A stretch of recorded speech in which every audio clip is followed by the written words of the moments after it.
Bonjour Philippe Bichère. Bonjour Patrick Roger, bonjour.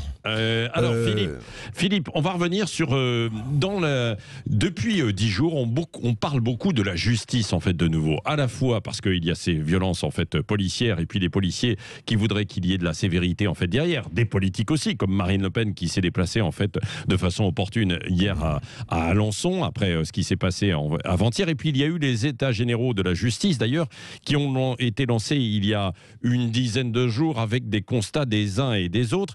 Et on se dit qu'il faudrait peut-être une justice revue et corrigée à deux vitesses pour le meilleur, peut-être. Non, est-ce que c'est possible ou envisageable, ça ? Je l'espère, Patrick. D'abord, évidemment, j'ai été frappé par le dialogue vigoureux, mais qui restait courtois, entre Marine Le Pen et ce jeune homme à Alençon.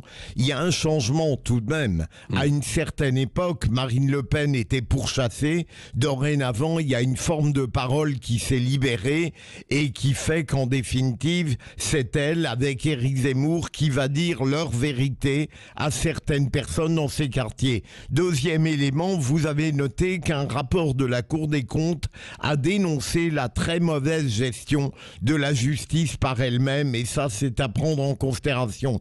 Mais vous avez attiré l'attention sur le fait que, en effet, je pense qu'il faudrait, pour le meilleur, une justice à deux vitesses. Il n'est pas normal que lorsque nous sommes confrontés, le citoyen, à des situations incontestable, évidente, quand l'injustice est éclatante, il n'est pas normal qu'on soit obligé de faire appel à la procédure judiciaire ordinaire avec sa lenteur, son formalisme, éventuellement sa mansuétude et peut-être ses recours.